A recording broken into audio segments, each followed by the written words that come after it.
राम भगवान का नाम क्यों हुआ था? इसीलिए तो हुआ था। कबीर का नाम क्यों हुआ? इसीलिए हुआ था। तुलसीदास का नाम कैसे हुआ? इतनी मोटी रामायण लिखा है तब हुआ है, ऐसे फालतू में थोड़े हो गया। अब इसमें ऐसे लोग बैठे रामायण का एक पन्ना नहीं पढ़ते हैं और कहते मैं तुलसी का बाप हूं, आत्माराम दुबे। कहां से नाम हो जाएगा? तुलसी कितना बड़ा विद्वान है, कितना अध्ययन किया है, कितना स्वाध्याय किया है, कितनी तपस्या किया है, कितना कष्ट सहा है।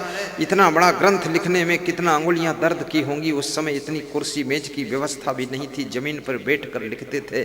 और फिर इतनी चौपाई, मार्मिक लिखा है, दर्दनाक चौपाई है, करुणा से भरी चौपाई है। ढंग से चौपाई गा दो तो तुलसीदास रोना सिखा देता है, करुणा भर देता है। ऐसा तुलसीदास का शास्त्र है, छोटा मोटा शास्त्र है। कबीर का नाम कैसे हुआ? अंधविश्वास से संघर्ष किया, पाखंड आडंबर से संघर्ष किया, हिंदू मुस्लिम के बीच में फैली हुई कुरीतियों को दूर करने के लिए कबीर साहब ने इनकलाब किया, तब कबीर का नाम हुआ। नाम कोई फोकट में नहीं होता है, नाम के लिए बहुत बड़ा संघर्ष करना पड़ता, बहुत काम करना पड़ता, बहुत मेहनत करनी पड़ती है, बहुत दुख सुख सहना पड़ता है, तब आदमी का नाम होता है। और जब आदमी का नाम होता है, कब होता? जब उससे बड़ा काम होता है, उस बड़े काम से न जाने कितनों का कल्याण होता है। इसलिए नाम की इच्छा कोई खराब नहीं।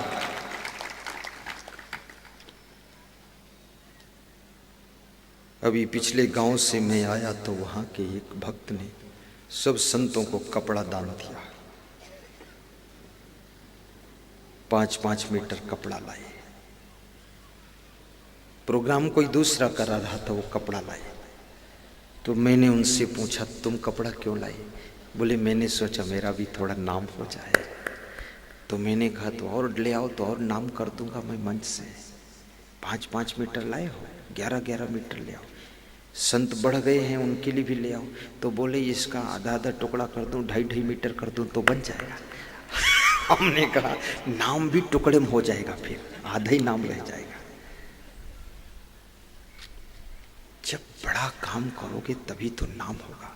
इसलिए दान करने वालों का नाम होता है, कंजूसों का नाम नहीं होता है। पैसे का सम्मान नहीं है, पैसे का त्याग करने वालों का सम्मान होता है। कोई जब दान करता ना, दान करने के पहले भी पैसा उसकी जेब में था, लेकिन तब कोई उसका नाम नहीं था, सम्मान नहीं था, अभिनंदन नहीं था, तालियां नहीं बज रही थी। जब उस पैसे को निकाल कर फेंक दिया, ये लीजिए 11,000 इस उसरी बोर्ड के प्रोग्राम में लगा देना भंडारे में, और ज्यों ही पैसा फेंका त्यों ही उसका नाम शुरू हो गया, यस हो गया।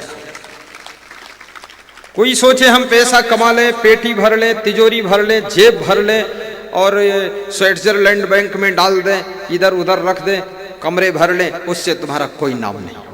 नाम उस रोज होगा जब किसी की कन्या के विवाह के लिए 1 लाख निकाल कर फेंक दोगे, जब किसी संत समागम के लिए 2 लाख फेंक दोगे, जब किसी संत को धर्म प्रचार के लिए 5 लाख की गाड़ी दान कर दोगे। नाम तब होगा जब गांव में कोई मंदिर बनाकर खड़ा कर दोगे 10 लाख का। नाम तब होगा जब कोई आश्रम बनाकर खड़ा कर दोगे। नाम तब होगा जब दूसरों की जिंदगी के लिए अपना रक्त दान कर दोगे, तब आपका नाम होगा। कुछ लोग कहते हैं कि हम नाम नहीं चाहते हैं। मैं जानता हूं तुम्हारी चतुराई, क्यों नाम नहीं चाहते? क्योंकि कोई काम करना ही नहीं चाहते तुम, इसलिए नाम होगा क्या? कुछ लोग कहते हैं हम गुप्त दान रखना चाहते। गुप्त दान वो देना चाहिए जो चोरी से लाए हो, उसमें गुप्त करो, नहीं तो पकड़े जाओगे तुम भी और गुरुजी भी टंग जाएंगे साथ में। गुप्त दान की क्या जरूरत है? खुला दान करो। खुला दान करने से खरबूजे को देख करके रंग बदलता है। एक आदमी दान करता तो दूसरे के मन में होता मैं भी दान करूं, और तुम गुप्त दान कर रहे हो तो किसको प्रेरणा मिलेगी? अच्छा कर्म हमेशा ओपन में करना चाहिए और बुरा कर्म कभी ओपन नहीं करना चाहिए, क्योंकि बुरे कर्म में तुम ही डूबे हो तो डूबे रहो। उसका प्रचार करोगे तो सारा संसार बुराई करना शुरू कर देगा, और अच्छे का प्रचार करोगे तो सारा संसार अच्छे रास्ते पर चल पड़ेगा, सारी दुनिया स्वर्ग हो जाएगी। अखबार के पत्रकार बंधुओं से मैं निवेदन करता रहता हूं कि अखबार में छापते हो पॉजिटिव बातें ज्यादा छापा करो, नेगेटिव बातें मत छापा करो। लेकिन अखबार वालों को नेगेटिव बातों में मजा आता है। इतना बड़ा सत्संग हो रहा है, इसको छाप नहीं पाएंगे। लेकिन यहाँ एक साइकिल चोरी में चली जाए तो तुरंत छाप देंगे। न जाने कहाँ से पता लगा लेते हैं, जो नेगेटिव पॉइंट उसी को ढूंढ लेते हैं। यहाँ कोई आकर 11,000 रुपये 21,000 रुपये का दान का संकल्प ले ले, उसको नहीं छापेंगे। उसका नाम छाप दो ना पेपर में, किसको छाप देंगे? एक 4,000 की साइकिल चोरी गई, उसको छाप देंगे। किसी की चैन चोरी गई, उसको छाप देंगे। अरे भैया जी, अगर चैन चोरी गई उसको छाप दोगे तो कल और 10 चोर यहाँ इकट्ठे होंगे, सोचेंगे असंग देव के सत्संग में चैन चोरी करने का मौका मिलता है, चलो वहाँ पर और लेते हैं, हम काटते हैं। ये मत छापो। कितनी महिलाएं चैन यहाँ से गिरा करके आती हैं, यहाँ मेरे पास कहती हैं कि अनाउंस करवा दो, चैन जिसको मिली हो दे दे। हमने कहा तेरी तो चैन गई, अनाउंस करूँगा तो मेरी तो इज्जत जाएगी, मत कर अनाउंस। तो बोले तो कैसे मिलेगी? हमने कहा तेरे दिल में चैन मिल गई, गले की चैन चली गई, तो फर्क क्या है? बाहर की चैन गई, अंदर की चैन आ गई, जाओ। और सत्संग में जाओ, ये चैन है, गले का हार है, ज्यादा सोना चांदी पहनकर मत जाओ, छम छम छम, झुम झुम झुम। हाँ, ऐसे जाओ, सिंपल जाओ, वहां तो सिंपल रहना चाहिए। झुम झुम का गिरा रे राजनांदगांव की बाजार में। सत्संग में तो सिंपल ही आना चाहिए, यहाँ कुछ नहीं। बाल भी साधारण ठीक करके आओ, इधर उधर झूम झटक करके मत आओ। गुरु जी के सामने सिंपल बैठो और फैशन से मुक्त हो जाओ। फैशन भी एक नशा है, फैशन भी एक आदत है, फैशन भी एक जाल है। और इस शरीर के सजावट में फंसे रहोगे तो आत्मा की सजावट कब करोगे? इस मन को कब संभालोगे? याद रखना, शरीर की लेवल में फंस गए तो मन के लेवल में कब कंट्रोल करोगे और कब अपनी आत्मा का कल्याण करोगे? इसलिए शरीर के स्तर से थोड़ा ऊपर उठो। गुरु की सेवा करना, लेकिन गुरु की सेवा करने वाले शिष्यों की भी सेवा करना। याद रखना, कितने गांवों में मैं जाता हूँ, लोग मेरी सेवा करते, मुझे दक्षिणा देते हैं, फिर मेरी गाड़ी की भी सेवा करते हैं और कहते हैं ये परिवहन खर्च अलग है। तो मैं मुस्करा देता हूँ, कहते हैं गुरुदेव आप तो एक दिन व्रत ले सकते हो, लेकिन गाड़ी तो 1 किलोमीटर भी व्रत लेकर नहीं चल सकती है, इसलिए उसकी भी अलग से व्यवस्था हम कर देते हैं। हमारे शिष्यों की भी सेवा कर देते हैं, इनको भी जलपान करा देते हैं, इनके लिए भी दक्षिणा दे देते हैं। किसी के यहाँ पधरुनी जाता हूँ तो हमारे शिष्यों के लिए भी दक्षिणा दे देते हैं कि इनकी सामूहिक दक्षिणा दे देता हूँ, इनका भी व्यवस्था ठीक रहे। और संसारियों की जिम्मेदारी है, ड्यूटी है कि संत की A to Z व्यवस्था बना के रखना। यदि तुम मेरी व्यवस्था बनाकर नहीं रखोगे तो मैं मेरी व्यवस्था बनाने में लग जाऊंगा, तो तुम्हारी आस्था को कौन बनाएगा? तुम्हारे मोक्ष का रास्ता कौन बनाएगा? क्योंकि मैं भी अपनी व्यवस्था बनाने में जुट गया। इसलिए तुम मेरी व्यवस्था बनाते हो तो मैं तुम्हारी आस्था बनाता हूं, मैं तुम्हारा मोक्ष का रास्ता बनाता हूं, फ्री रहता हूं। संत की सेवा करते करते जिंदगी की शाम हो जाए। संतों के चरणों में श्रद्धा रखना। तुम्हारे आश्रम गांव में हो, कोई कुटिया हो, महीने में 1 तारीख अपनी क्लियर कर लेना कि 1 तारीख जो महीने की आएगी आश्रम में जाकर संतों की सेवा मैं कर दूंगा। 30 दिन होते महीने में, गांव में घर तो होते हैं 300-500, एक साधु रहता है। अगर किसी रात को भूखा सो गया तो पूरे गांव का पुण्य क्षीण हो जाएगा। जाकर पूछ लो, राजस्थान में हमारा आश्रम है, वहाँ पर हमारे भक्त परशुराम बेरवा जी आकर पूछते हैं सप्ताह में 1 बार। 1 की 2 संत रहते हैं, साहिब जी जो जरूरत हो बता देना। दूसरा एक भक्त आता है कृष्ण मुरारी प्रजापति, वो भी पूछता है और ले आता है, कुछ उनको दे देता है। तीसरा भक्त मोहनलाल राठौर, चौथा रघुवीर मीणा, वो साल में एक ही बार आता है, लेकिन एक बार आता है पर 100 सुनार की एक लोहार की लगा देता है, तगड़ा काम करता है। और एक पांचवा भक्त आता है, वो भी पूछता है कि साहेब कुछ कष्ट हो बताना, मेरा मोबाइल नंबर लिख लो, सूचना दे देना। तुम्हारे गांव में जो साहेब रहता हो, उस साहेब को गांव में घूमना न पड़े, द्वार द्वार पर की सब्जी दे दो, रोटी दे दो, ये साहेब का काम नहीं है। साहेब की कुटिया में सब पहुंच जाना चाहिए, और साहेब के आश्रम में किसी माँ बेटी को अकेले मिलने के लिए जाना नहीं चाहिए। पति पत्नी, भाई बहन, पिता बेटी साथ में परिवार के साथ दर्शन करने से 100 गुना अधिक पुण्य मिलता है। माँ बेटी अकेले जब साधु की कुटिया में दर्शन करने जाते हैं तो गांव के लोगों को संदेह होता है कि ये साधु क्या बिगड़ गया है। वो बिगड़ा नहीं, फिर भी बेचारा बदनाम हो जाता है। इसलिए माँ बेटी को अकेले वहाँ नहीं जाना चाहिए, और साधु को अकेले बुलाना भी नहीं चाहिए। कह देना चाहिए अपने घर के परिवार के पुरुषों के साथ में आना, क्योंकि याद रखना सब दाग धोए जा सकते हैं, लेकिन कलंक का दाग धोने के लिए कोई साबुन नहीं बना है। साधु साधु हमारे आत्मा, हम साधुन के जीव, हम साधुन में यो रमे ज्यो माखन में घी। संत का दर्शन करो, महान संत मिल जाए, उनके चरणों में मन की डोरी बांध लेना, राम राम भी सुन लेना, उनसे गुरु बना लेना। इसमें ऐसे कितने लोग हैं जिन्होंने गुरु बना लिया है? हाथ ऊंचा करो जरा, जिनको गुरु मिल चुका है, बन गया कोई, वेरी गुड, नीचे करो। बाकी निगुरा लोग हैं सब, निगुरे मत रहना। राम कृष्ण से को बड़ा, उन्हू तो गुरु कीन, तीन लोक की वही धनी गुरु आगे आधी। गुरु बनाना बहुत जरूरी है। गुरु के चरणों में मन की डोरी बांध लो, गुरु तुम्हारा बेड़ा पार करेगा। परहित सरिस धर्म नहीं भाई,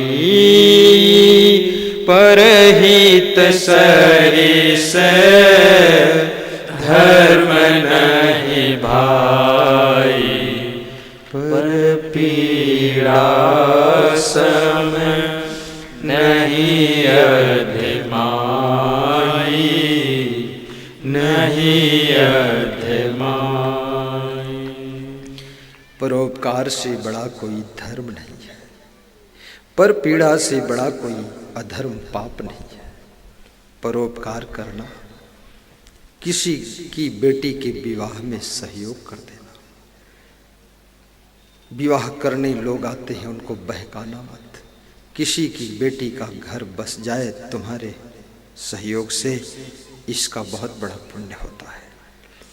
किसी की बेटी का विवाह रुक जाए, उनकी माता पिता की और बेटी की आत्मा दुखी होती है, उस दुखी महात्मा का श्राप उनको लगता है जिनके कारण विवाह रुक गया है। ऐसी गलतियां न करना।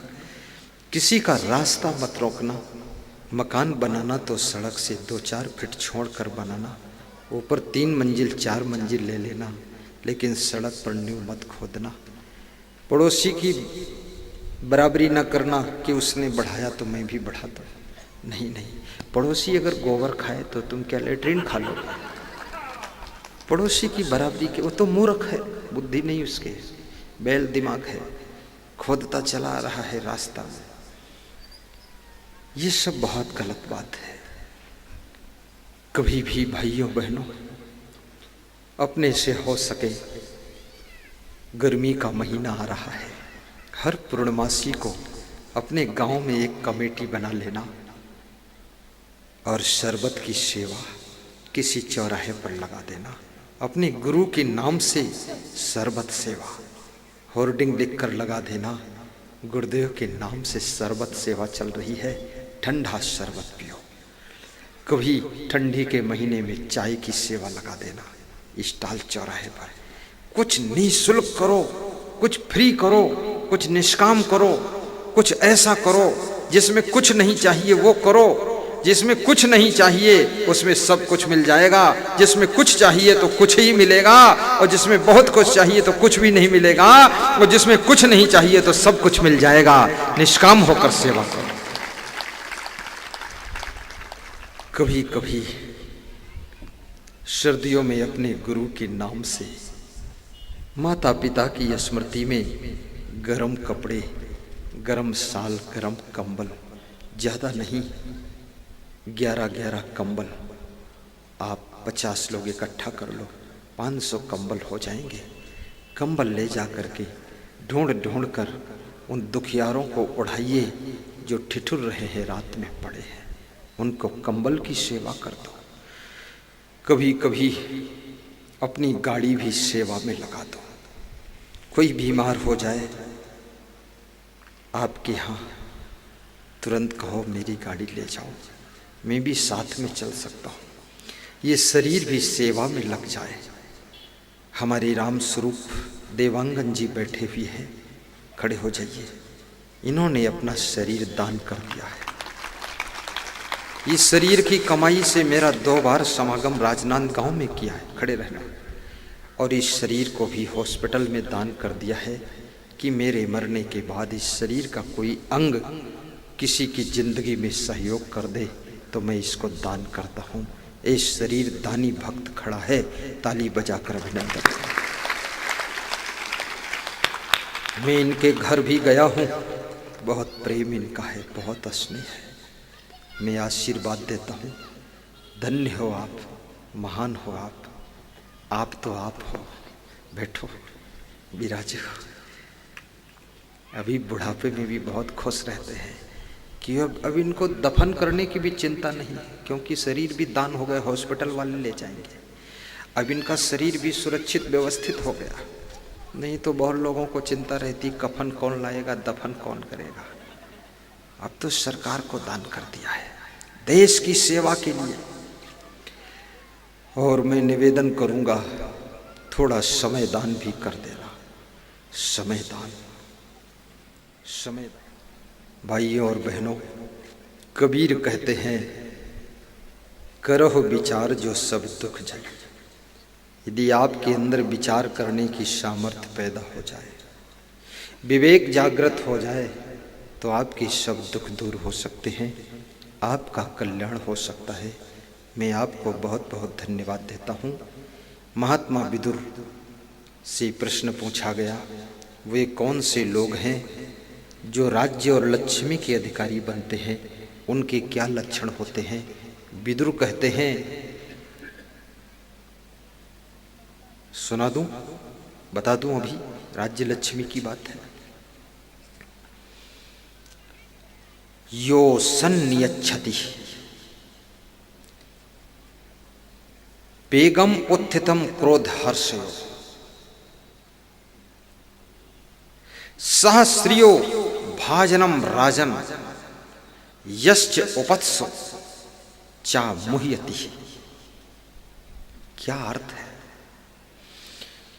जो आपत्ति आने पर भी अपने कर्तव्य को छोड़ता नहीं है, विपत्ति आने पर भी जिसका धैर्य टूटता नहीं है, कष्ट आने पर भी जो धर्म से विचलित होता नहीं है, जो क्रोध के आने पर भी क्रोध करता नहीं है, और जो खुश होने पर भी अपने कर्तव्य को छोड़ता नहीं है। खुशी में भी लोग कर्तव्य छोड़ देते हैं कभी कभी, और कभी कभी क्रोध में कर्तव्य को छोड़ देते हैं। जिसको क्रोध विचलित नहीं कर सकता है, और जिसको खुशी कर्तव्य से हटा नहीं सकती है, और जिसको आपत्ति उसके कर्तव्य से डिगा नहीं सकती है, वह व्यक्ति राज्य और लक्ष्मी का अधिकारी बनता है। राज्य और लक्ष्मी का अधिकारी बनता है। इसलिए मैं निवेदन करूंगा, कोई आपत्ति आ जाए, चाहे बीमारी की आपत्ति हो, अकाल की आपत्ति हो, धन हानि की आपत्ति हो, एक्सीडेंट की आपत्ति हो, टिकट कट गया हो, कोई आपत्ति आ गई हो, चुनाव हार गए हो, लेकिन आप कर्तव्य से विचलित मत होना, अपनी पार्टी से विचलित मत होना, उसी प्लेटफार्म पर खड़े रहना। 5 साल बाद तुम्हारी ट्रेन आने वाली है, फिर से टिकट मिलेगा और विधायक बनोगे। यदि प्लेटफार्म छोड़ दिया तो समझ लो ट्रेन तो आएगी, पर दूसरा आदमी प्लेटफार्म पर खड़ा हो जाएगा, वो बैठकर चला जाएगा, तुम वंचित रह जाओगे। राजनीति में भी धैर्य की जरूरत है। संत मार्ग में बहुत बड़े धैर्य की जरूरत है। गृहस्थ आश्रम में धैर्य का सागर होना चाहिए। घबराना मत, दुख में मत घबराना पंछी, यह जग दुख का मेला है।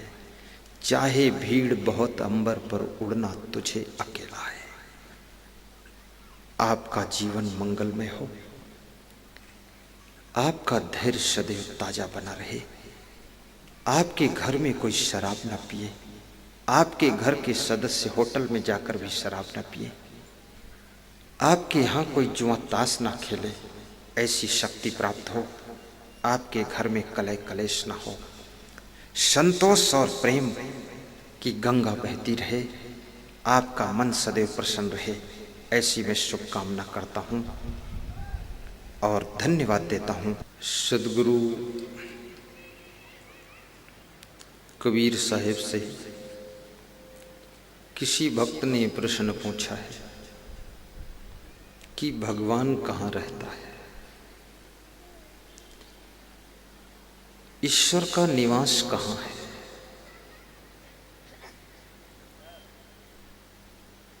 परमात्मा को सभी ढूंढ रहे हैं और अभी सूचना मिल जाए कि उसरी बोर्ड में भगवान आए हैं, पूरा देश का देश दौड़ पड़ेगा। भगवान आए उसरी बोर्ड में, और लोग भगवान को भी किस रूप में देखना चाहते हैं। भगवान के सींग लगी हो, पूंछ लगी हो, भगवान के 20 टांगे हों, ऐसे भगवान को नहीं देखना चाहते। उनका भगवान उनके जैसा ही हो, उसका मुंह भी मनुष्य जैसा हो, ऐसे भगवान को देखना चाहते लोग। तो संत कबीर से प्रश्न पूछा गया कि भगवान कहाँ रहता है। भगवान, कबीर साहब कहते हैं,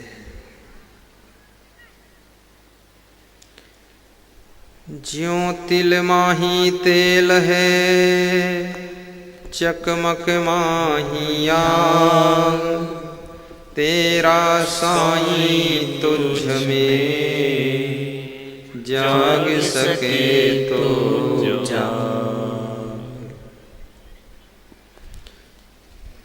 एक छोटी सी साखी में भगवान का पता बताया है कबीर ने। कैसे? जैसे तिल के अंदर तेल रहता है, चकमक पत्थर के अंदर आग रहती है,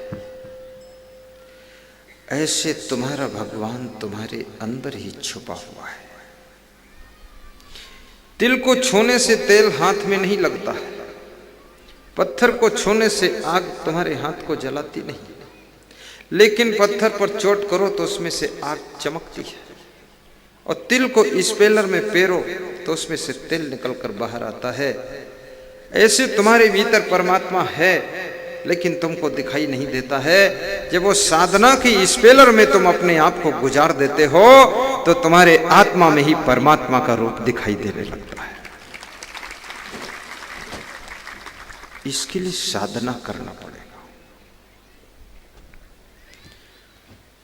जो तिल माही तेल है, चकमक माहिया, तेरा साईं तुझ में जाग सके तो जाग। लेकिन शर्त कि यदि तुम जागोगे तो ही उस परमात्मा को समझ पाओगे, परंतु तुम सोए हुए हो। और मनुष्य एक है, इसकी नींद अनेक है। कभी मनुष्य धन की नींद में सोता है और कभी पद की नींद में सोता है, और कभी ये मनुष्य मोह की नींद में सो जाता है। जागने का अर्थ यह नहीं केवल शरीर से जागना है। शरीर से जागना आसान है, लेकिन मन से जागना कठिन है। मोह से जागना, लोभ की नींद से जागना, और ये लोभ अंदर छिपा रहता है। किसी आदमी को 2000 का नोट मिला तो उसने आवाज लगाई कि किसी का 2000 का नोट गिरा हो तो मेरे पास ले लो। 2000 के नोट की गड्डी है पूरी। 50 लोग दौड़ के आ गए कि मेरी है, मेरी है। तो उसने कहा अभी गड्डी बांधने वाला केवल धागा मिला है, गड्डी मिली नहीं है। गड्डी तो किसी एक आदमी की गिरी होगी, लेकिन ये 50 आदमी क्यों दौड़े? ये लोभ की नींद में सोए हुए। काम वासना की नींद में भी मनुष्य सोता है। अहंकार की नींद में सोता है।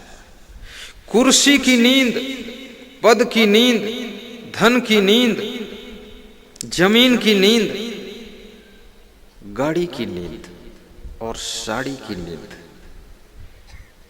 जिस स्त्री के पास में बहुत महंगी साड़ी है, उस साड़ी को कोई देखे न देखे, लेकिन वो स्त्री दिन भर में 100 बार देखती है। मुड़ मुड़ कर देखती है, झुक झुक कर देखती है, आगे झुक कर देखती है, दाहिने से देखती, बाएं से देखती, पीछे मुड़ कर देखती। अब उसको ये भी पता नहीं कि दूसरे को देखना है कि तेरे को देखना है।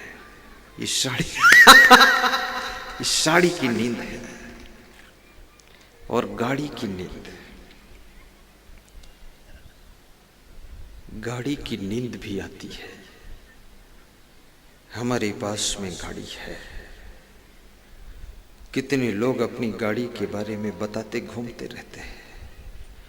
और आज का युग ऐसा है, किसी को किसी की गाड़ी देखने का वक्त ही नहीं है। यहां पर इतनी गाड़ियां आई हैं, बार बार अनाउंस होता अंदर कोई गाड़ी नहीं लाएगा।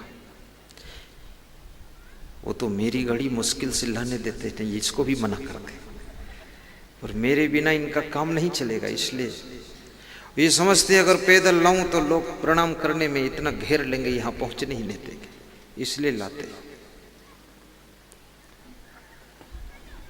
गाड़ी की नींद में भी मत सोना। सोना की नींद, चांदी की नींद, जेवर की नींद, लंबे परिवार की नींद। कबीर कहते हैं जाग सके तो जाग। जो लोभ की नींद से जाग जाता है, गाड़ियों की नींद से जाग जाता है, जो सोना चांदी की नींद से भी जाग जाता है, और जागा हुआ इंसान खतरे से बाहर हो जाता है। याद रखना, आपके घर में चोर घुस गए और आपका बच्चा रो रहा है, 3 साल का बच्चा, आपका घर चोरी से बच जाएगा। क्यों? क्योंकि चोर गणित लगाता है कि बच्चा रो रहा है, इसका मतलब मां जग रही होगी। बच्चे का रोना मां के जागने का संकेत दे रहा है, तो चोर अंदर घुसने से घबराता है। एक बच्चे का रोना, एक बच्चे का जागना तुम्हारे पूरे घर को चोरी होने से बचा लेता है। तो तुम अगर माया मोह की नींद से जाग जाओ तो तुम भी संसार में काम क्रोध से लुटने से बच सकते हो, लुटने से बच सकते हो।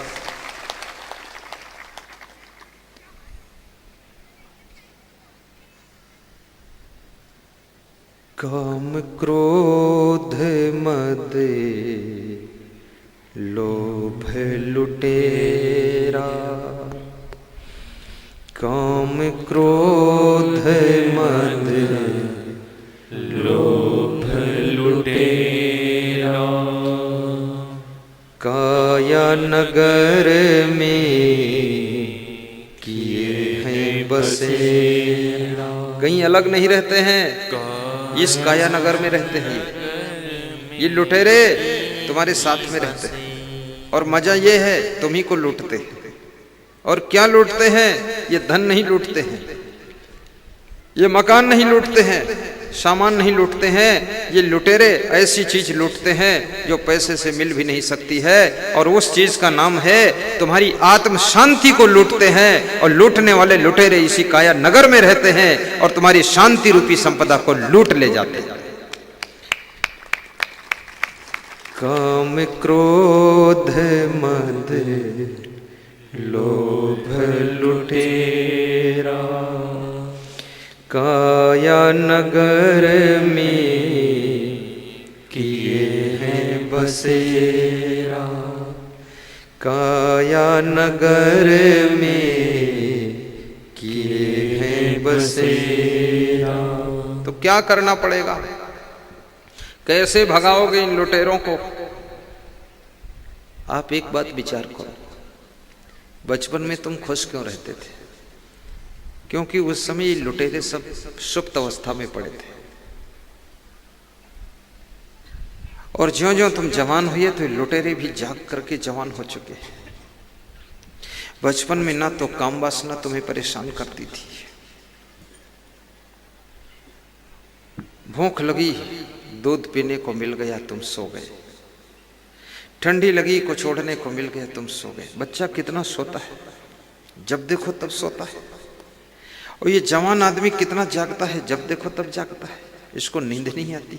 अब बूढ़ों को तो बिल्कुल नहीं आती, बूढ़े लोग तो करवट बदलते रहते हैं, नींद हराम हो गई उनकी। और जितना ज्यादा ये लुटेरे तुमको लूटेंगे उतना ज्यादा तुमको नींद नहीं आएगी, और जितना ज्यादा इन लुटेरों का प्रभाव होगा उतना ज्यादा तुमको नींद आएगी। अगर तादाद से ज्यादा आई है नींद तुमको तो भी समझो लुटेरों ने तुमको लूटा है, और सीमा से कम आ रही है, जरूरत से भी कम नींद आ रही है तो भी तुम लुट चुके हो, बैलेंस बिगड़ गया है। जो लोग 10 घंटे सोते हैं वो भी लुट चुके हैं, क्योंकि आलस्य के रूप में माया ने आकर उनको लूटा है। और जो लोग 6 घंटे भी नहीं सो पाते हैं वही भी लुट चुके हैं। और आदमी इतना सोचता है, इतना सोचता है, रात दिन सोचता है, सोचते सोचते सोचते सोचते उसको सिर दर्द होने लगता है, फिर भी सोचता है। बहुत हालत। ज्यादातर लोग सत्संग में आकर सोते हैं। क्यों सोते हैं आपको पता है? क्योंकि सत्संग से जब जाते हैं तो सोचते हैं, और सत्संग में आते हैं तो सोते हैं। जो लोग बिस्तर पर पड़े पड़े सोचते हैं वह लोग सत्संग में बैठकर सोते हैं, ऊंघ लेते हैं। और सत्संग में सोना आपके भीतर लुटेरों को और जवान करना है, क्योंकि सत्संग से ही वह तलवार मिलेगी, वह खड़ंग मिलेगी जिससे काम क्रोध के लुटेरों को तुम कंट्रोल करोगे। तो देखिए कवि क्या गा रहा है। बाबा सीधे, कृष्णदास सीधे। काम क्रोध मद लोभ लुटेरा, काया नगर में किए हैं बसेरा। ज्ञान खड़ंग से कैसे भगाओगे इनको? कैसे भागेंगे लुटेरे? ज्ञान खड़ंग से भगा दीजिए, गुरु जी के ज्ञान का मजा लीजिए, गुरु जी के ज्ञान का मजा लीजिए। बचपन की बिगड़ी अपनी, बचपन की बिगड़ी अपनी बना लीजिए, गुरु जी के ज्ञान का मजा लीजिए, गुरु जी के ज्ञान का मजा लीजिए। ज्ञान की तलवार से काम क्रोध लोभ मोह अहंकार के लुटेरों को भगाइए। ये लुटेरे तुम्हारी शांति को छीनते हैं, तुम्हारे सुख को छीन लेते हैं। जितना ज्यादा तुम क्रोध करोगे उतना ज्यादा अशांत होते चले जाओगे। जितना ज्यादा तुम गुस्सा करोगे उतना ज्यादा तुम उलझते चले जाओगे। जितना लालच लोभ करोगे उतना ज्यादा तुम फंसते चले जाओगे, अशांत होते चले जाओगे। जितना अधिक मोह में डूबोगे उतना ज्यादा तुम अशांत होते चले जाओगे। इसलिए मोह को भी कम कीजिए, लोभ को खत्म कीजिए, क्रोध की आग को बुझा दीजिए, सहनशीलता को बढ़ा लीजिए, गम खाना भी सीखिए, तालमेल बिठाना भी सीखिए, आत्म शांति को बचा लीजिए। मुखमंडल पर प्रसन्नता दिखाई देनी चाहिए। खुश रहने का अभ्यास कीजिए। इस माया मोह में इतना उलझने की जरूरत नहीं है। वेद ऋषियों ने 10,000 वर्ष पहले एक बहुत अच्छी बात कही थी। वो कौन सी बात कही थी? बड़ी मार्मिक बात है। वेद ऋषियों ने कहा था, सोने के समय सोइए, खाने के समय खाइए और प्रवचन सुनने के समय सुनिए और देखने के समय देखिए। आप देखते कुछ और हो, सोचते कुछ और हो, सुनते कुछ और हो, करते कुछ और हो। एक चित्त दो ठौर। आज का आदमी प्रेम से भोजन भी नहीं खा पाता है। भोजन खाते समय वो दुकान के बारे में सोचता है, दुकान के नुकसान के बारे में सोचता है। भोजन खाते समय चुनाव के बारे में सोचता है। भोजन खाते समय गाड़ी बिगड़ी उसके बारे में सोचता है। भोजन खाते समय ससुराल के बारे में सोचता है। भोजन खाते समय न जाने क्या क्या सोचता रहता है। इसलिए वो स्वस्थ नहीं रहता है। खाने के में सिर्फ खाइए। कम से कम दिन भर 2 रोटी कमाने के लिए तुम खाने के लिए दौड़ रहे हो तो 2 रोटी खाने चलो तो प्रेम से मुस्कुरा कर खा लीजिए। उस समय गुस्सा भी मत कीजिए, नाराज भी मत होइए। जो भी रूखा सूखा खाई के ठंडा पानी पियो और देख पर आई चुपड़ी मत ललचावे जीव। रूखा सूखा भी खा लो।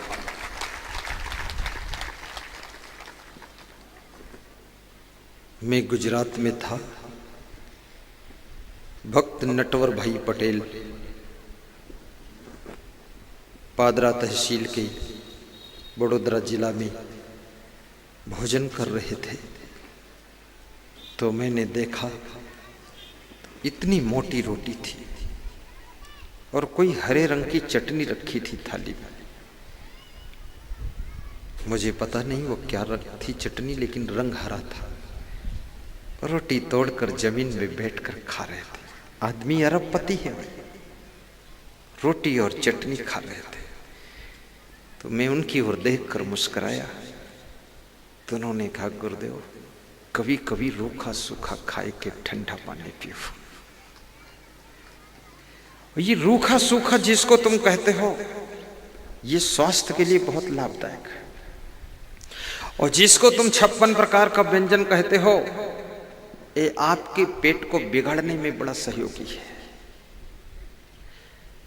अभी एक सज्जन मिले, बोले तबीयत ठीक नहीं चल रही। तो मैंने कहा कारण क्या? बोले शादियां चल रही इसलिए। तो हमने कहा शादियों के चलने से पेट बिगड़ने का क्या संबंध? अरे बोले शादियों में जाता हूं, माल छकता हूं तो पेट गड़बड़ा जाता है। अब ये हाल है। ये जितने पकवान हैं, व्यंजन हैं, इनको अधिक खाओगे तो आपका स्वास्थ्य अच्छा नहीं जाएगा। साधारण भोजन भी खाइए, कभी कभी थोड़ा पकवान भी खा लीजिए। और जो भी खाइए प्रेम से खाइए। जिस समय टीवी में प्रवचन सुनो 9 बजे रात को आस्था भजन चैनल में, 8:40 पर सत्संग चैनल में, यानी सुनना ही सुनना है, दूसरा कुछ नहीं। दूसरा सब काम बंद, दरवाजा बंद, सीधे बैठकर सुनो। एक एक सेंटेंस अपने अंदर उतरने दो। ये पूरी पृथ्वी को उठाकर क्या तुम ले जाना चाहते हो? इतनी टेंशन क्यों पाल रखी है? विचार तो करो जरा। पिता के पिता के पिता के पिता भी इस पृथ्वी को साथ में नहीं ले जा सके हैं, और तुम्हारे जैसी टेंशन कर करके न जाने कितनी पीढ़ियां मर चुकी हैं, और तुम एक हो समझदार आदमी, तुम क्यों टेंशन करते हो? हंसते हंसते इस व्यवस्था को संभालिए और गुरुदेव के चरणों में आस्था रखिए और प्रेम से जिंदगी मुस्कुरा कर जी लीजिए।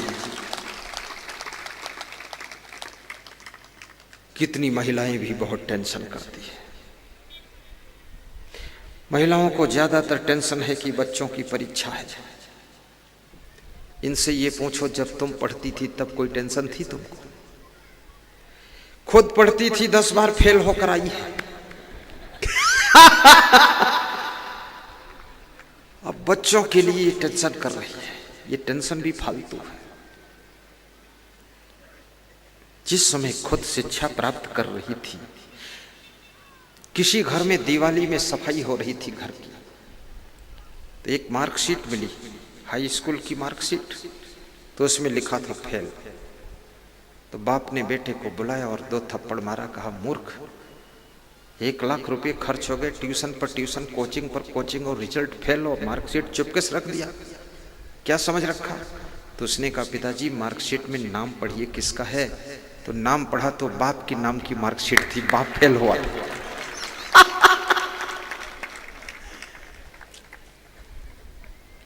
इतना टेंशन में है कि ये भी नहीं देखते हैं कि मार्कशीट है किसके नाम की।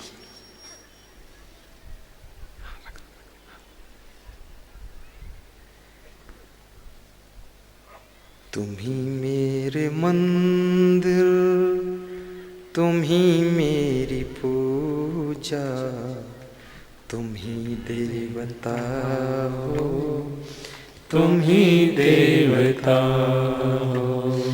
तुम ही मेरे मंदिर, तुम ही मेरी पूजा, तुम ही देवता हो, तुम ही देवता हो। बेटे की चिंता मत करो, बेटी की टेंशन मत करो। मैं निवेदन करूंगा आपसे, एक छोटी सी बात को याद रखना। भाइयों और बहनों, अपने बच्चों को यदि कुछ देना चाहते हो तो मैं आपसे कहूंगा केवल संस्कार दे देना, अच्छे विचार दे देना, बच्चे को सत्संग से जोड़ देना, बच्चे को भक्ति में डुबा देना।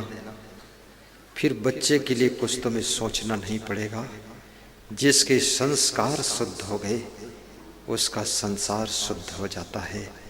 जिसके संस्कार अच्छे हो गए उसका संसार अच्छा हो जाता है।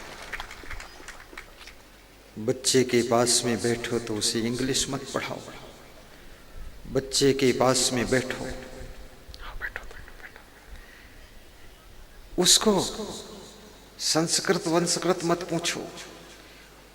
उसको यही बताओ कि बेटा बीड़ी नहीं पीना चाहिए, शराब नहीं पीना चाहिए, गुरुदेव का प्रवचन सुनना चाहिए, गुरुदेव की भक्ति करनी चाहिए। माँ के पैर छुओ बेटा, पिताजी के पैर छुओ। अपने पापा को डरना चाहिए, पापा की बात माननी चाहिए, और माँ की पूरी बात बेटा मानना चाहिए। और माँ डांट दे तो नाराज नहीं होना चाहिए। और दादी के पैर दबाइए बेटा, चलो मैं भी दबाता हूं तुम भी दबाओ। ऐसे ऐसे संस्कार उसको दे दीजिए। कितने माँ बाप ने नमस्कार करने का जरा भी संस्कार नहीं दिया है। किसी घर में कोई साधु गया था, घर मालिक ने अपने बेटे को बुलाया कि महात्मा जी से आशीर्वाद ले लो। वो बेटा महात्मा जी के पास आया, नौजवान बेटा 30 साल की उम्र, और वो बेटा महात्मा जी के पास में आया तो महात्मा जी के पीठ पर हाथ रखा कि महात्मा जी आपको बहुत बहुत आशीर्वाद है। महात्मा जी को भी उल्टा आशीर्वाद मिल गया। महात्मा जी ने कहा मैं तो दुनिया को आशीर्वाद देता हूं, लेकिन ये कहाँ का महान पुरुष जो मेरी पीठ ठोक रहा।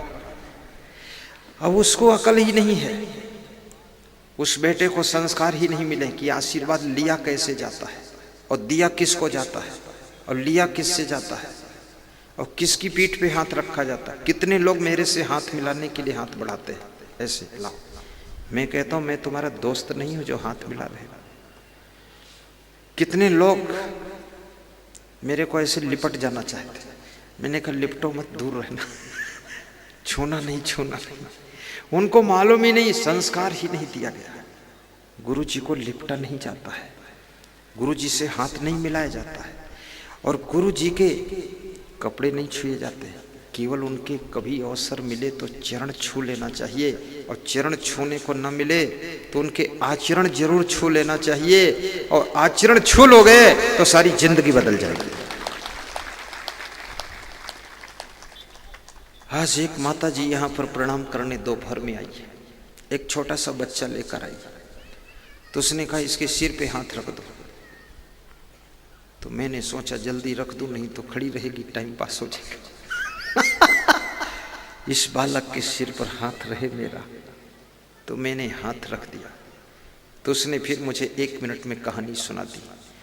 उसने कहा एक और बच्चा है इससे बड़ा है, उसके सिर पे हाथ तुमने रखा था 2-3 साल पहले, उसकी बुद्धि इतनी तेज है कि सब याद हो जाता है, और इसके सिर पे रख दो, ये भी तेज बुद्धि हो जाए। मैंने कहा मेरी बुद्धि खत्म ना हो जाएगी।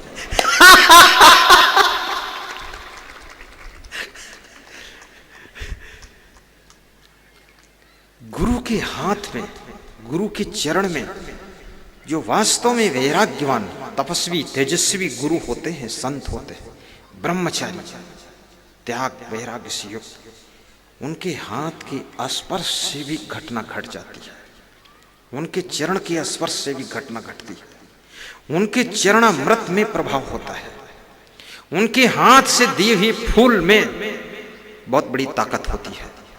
वह अपने मन से, अपनी आत्मा से तुमको दे दें, वो फूल तुम्हारी जिंदगी को बदल डालेगा।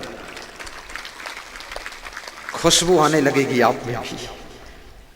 जयंती भाई पाटीदार, इंदौर के निवासी, सत्संग था पाटन रतलाम जिले में, आए, बोले एक फूल दे दो मेरी बेटी को।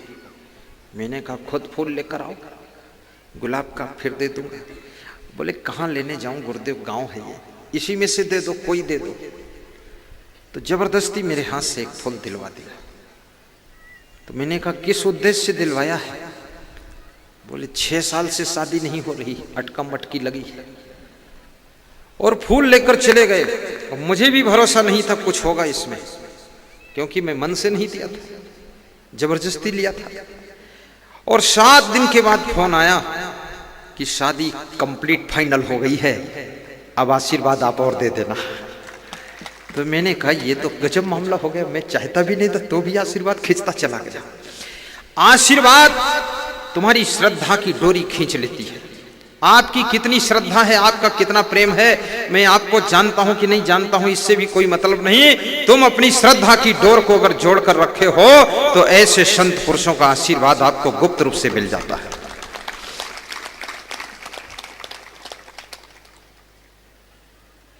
तो मैं निवेदन करूंगा, टेंशन मत करना, हर मां खुश रहे, तेरा बेटा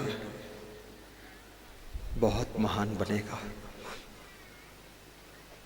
किसी माँ का बेटा चाय बेचता था ट्रेन में, आज वो प्रधानमंत्री बनकर बैठा है।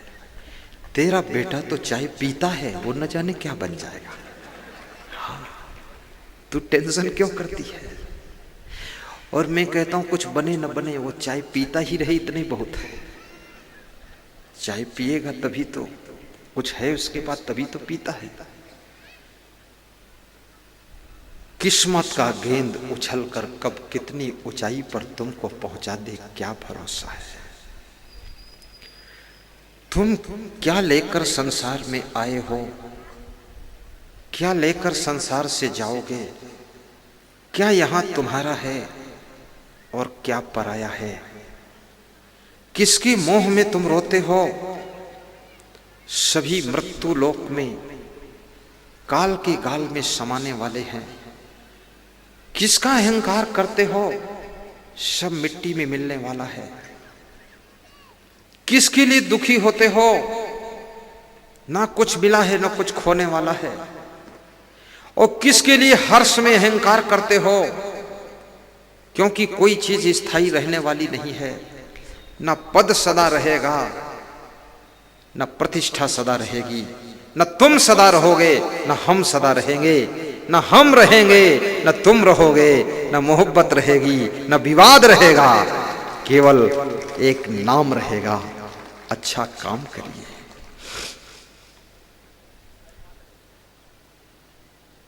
बहुत बड़ी बात है। चलना संभल संभल के, चलना संभल संभल के, माया नगर यही है। सब लो, चलना संभल संभल। बहुत अच्छा, आनंद आ गया। माया नगर यही है। अपने बेटे के साथ में हंसना कठिन है, और 16 साल तक अपने पुत्र को पुत्र समझना, 16 साल तक, और 16 साल से ऊपर उसकी उम्र हो जाए तो पुत्र को मित्र समझ लेना। आज हमारी गाड़ी संजय साहब चला रहे थे, बड़े संत, हाथ जोड़ा, ये संजय साहब है। तो रास्ते में मैं इनका हाथ पकड़ा, तो मैंने कहा हम तुम दोनों दोस्त हैं। तो वो मेरी ओर देख के तिरछी आंख से मुस्कुरा रहा था। मैंने कहा इधर मत देख, नहीं दोनों निपट जाएंगे। क्योंकि तू गाड़ी चला रहा है, दोस्त हैं उतने तक। शिष्य में भी दोस्त का रूप देखना पड़ता है। मैं और मेरा गुरु जो है ना, दोनों दोस्त रहते हैं। और दोस्त का अर्थ क्या होता है मैं बताऊंगा, आप नहीं। दो माने दो और अस्त माने समाप्त। जहां पर दो व्यक्तियों के मिलन के पश्चात दो विचार समाप्त होकर के अब दोनों के एक विचार हो गए हैं, वे दोनों दोस्त कहे जाते हैं। जब दो विचार अस्त हो जाएं और एक विचार मस्त हो जाए तो समझ लो दोस्त बन गए। तो भक्ति किसे कहते हैं? तुम्हारे पास में एक चीज है जिसका नाम प्रेम है। क्या नाम है? प्रेम। प्रेम जब पूर्ण पवित्र हो जाता है तो वो श्रद्धा बनता है, उसमें और परिपक्वता आती है तो आस्था बनता है, और जब प्रेम वो बिल्कुल पक जाता है तब वो भक्ति बन जाता है। प्रेम भक्ति हो गया। और प्रेम यदि कच्चा है तो प्रेम मोह बन जाता है, और प्रेम अगर गंदा है तो प्रेम वासना बन जाता है। देखना ये प्रेम किधर जा रहा है। वही ऊर्जा है, वही तत्व है, वही चीज है। जब नीचे की ओर यात्रा करता है प्रेम, तो ये प्रेम मोह और वासना में बदल जाता है। और प्रेम जब ऊर्ध्व दिशा में चलता है तो यही प्रेम श्रद्धा, भक्ति और आस्था में बदल जाता है। आइए देखिए शिवरी की क्या भक्ति है, शिवरी कैसे भक्ति कर रही है। शिवरी किस व्यक्तित्व का नाम है? भारत देश में प्राचीन समय में बचपन में शादियां होती थी। बचपन में 8 साल की उम्र में, 5 साल की उम्र में, 12 साल की उम्र में। ये तो अभी संशोधन हुआ है, तो 22 साल की उम्र, 28 साल की उम्र में भी लोग शादी कर रहे हैं। फिर जब जरूरत हो तब शादी करो, ना जरूरत हो तो ना भी करो। शादी कोई लड्डू नहीं है जो सबको एक एक खाना चाहिए। यदि सादे रह सको तो शादी की जरूरत ही नहीं, और सादे न रह सको तो शादी कर लेना चाहिए। और सादे रहने का ढोंग मचाओ और शादी से भी ज्यादा लफड़ा पालो तो उससे बेहतर शादी ही कर लेना चाहिए। कितने लोग ये राजनीति के क्षेत्र में इस तरह के ढोंगी बहुत है, विवाह नहीं करते हैं। विवाह करते तो शायद एक ही पत्नी होती है, विवाह नहीं किया है तो 17 पत्नी है। नंबर 1 के नालायक, कोई भरोसा ही इनका। विवाह करने वाला व्यक्ति कोई बुरा थोड़े होता है, विवाह करने वाली नारी कोई गलत नहीं होती है। उनसे लाख गुना बेहतर है जो लोग विवाह ना करके और गलत कर्म करते हैं, उनसे वो बेस्ट क्लास के हैं जो विवाह करके सामाजिक मर्यादा का पालन करते हैं।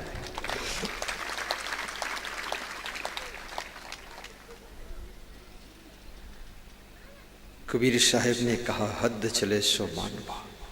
जो गृहस्थी की मर्यादा से चले वो मानव है, आप सब मानव है।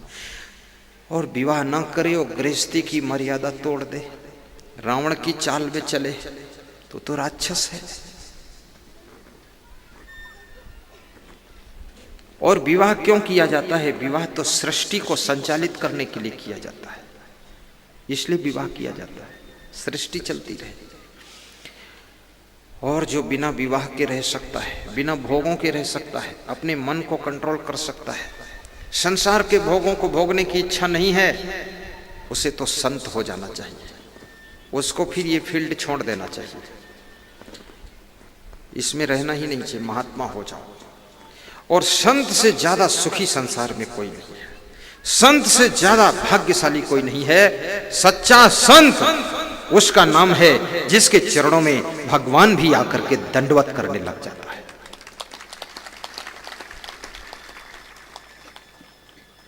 तो शिवरी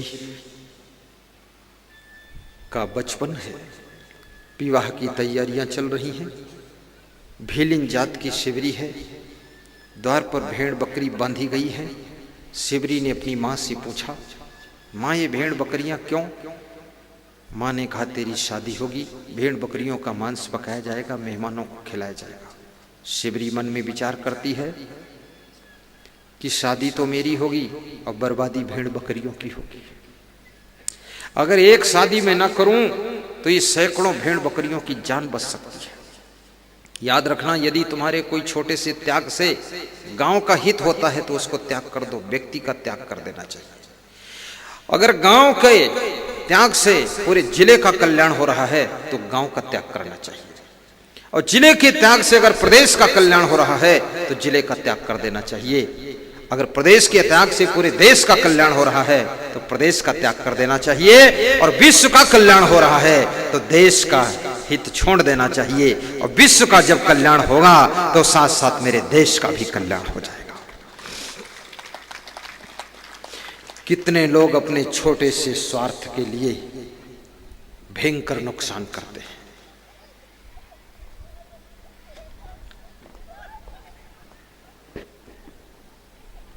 आपके अंदर त्याग होना चाहिए। शिवरी रात में चुपके से घर छोड़ करके जंगल का रास्ता पकड़कर चली जाती है। सुन कई शादी की खबरिया, घर से भागी सेवरी। अरे घर से भागी सेवरी, घर से भागी सेवरी। सुन कई शादी की खबरिया, घर से भागी सेवरी। भेड़ बकरिया बंधी द्वार पर, भेड़ बकरिया न कट जाएं इसलिए भाग गई। और जाकर के जंगल में मतंग ऋषि के आश्रम पर उसने पहुंचकर उनका दर्शन किया।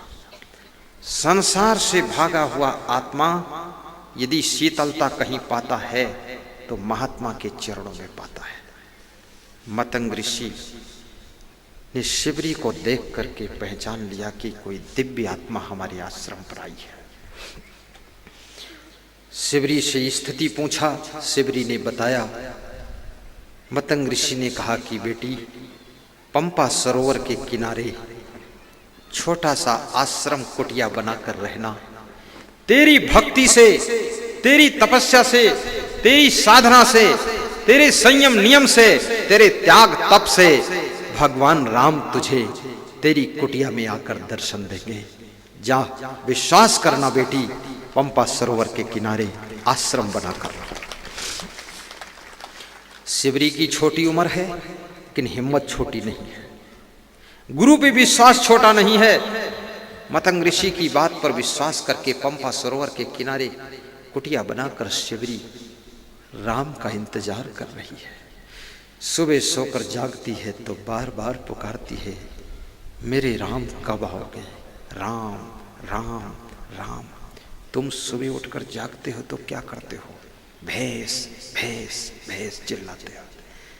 भगवान का नाम कहाँ निकलता, गुरु का नाम कहाँ आता है? आपके घर की हर दीवार पर, बरामदे में, कमरे में, किचन में, सब जगह मैं निवेदन करूंगा, गुरु की तस्वीर लगा होना चाहिए, साधु संत की तस्वीर लगी होनी चाहिए, महान पुरुषों के, चरित्रवानों की तस्वीरों की तस्वीर हो, और ऐसे देशभक्तों की तस्वीर हो, गुरु महाराज की तस्वीर हो। उसका बार बार दर्शन करो, बार बार दर्शन करो, बार बार दर्शन करो। उससे मन तुम्हारा निर्मल रहेगा और जिंदगी तुम्हारी कृतार्थ हो जाएगी। उनकी याद आएगी। याद आना कोई छोटी बात है। तो इंतजार कर रही है शिवरी, धन्य हो। और शिवरी भाइयों बहनों क्या कहती है कि मेरे राम मेरी कुटिया में कब आओगे? प्रेम इंतजार करने से कभी थकता नहीं है। प्रेम इंतजार करने से कभी थकता नहीं है। और प्रेम विहीन हृदय किसी का इंतजार करने के लिए रुकता नहीं है, रुकता नहीं है। उसको जो करना है करता है। दिल में प्रेम कम होता है तो किसी का इंतजार नहीं होता है, और प्रेम पूर्ण होता है तो इंतजार करते करते जिंदगी बिता दी जाती है। शिवरी का बचपन बीत गया, जवानी बीत गई, बुढ़ापा आ गया, और बुढ़ापे में घटना घट गई है। राम का आगमन होने वाला है। एक दिन वह समय निकट आ गया जिस दिन राम शिवरी की कुटिया में चरण रखते हैं। शिवरी के पास में न परात है, न सोने की थाल है, न स्टील की बर्तन है। शिवरी अपनी अंजलि बांधती है, चरणों के नीचे लगाती है और आंसुओं की धार बहाती है। आंसुओं से चरण पखार लेती है। याद रखना, गंगा जल हो, यमुना जल हो, महानदी का जल हो, सोढ़र पैरी का जल हो, लेकिन इस जल से बेहतर है आपके आंखों का अश्रु जल। अगर 2 बूंद वो चरणों पर गिर गया तो समझ लो चरण तो धुल गए, लेकिन तुम्हारे आचरण भी धुल गए। सब अहंकार का मैल धुल गया। शिवरी गदगद हो जाती है। शिवरी इतना खुश होती है, कुश की चटाई पर राम को बिठाती है, पके पके बेर खाने को दे देती है। बेर को यहाँ बोर कहते हैं, बोर कहते ना, बोर खाने को देती है। भगवान श्री राम बोर प्रेम से खा लेते हैं। प्रेम में दिया हुआ बोर मत मचाओ शोर, कितना अच्छा है।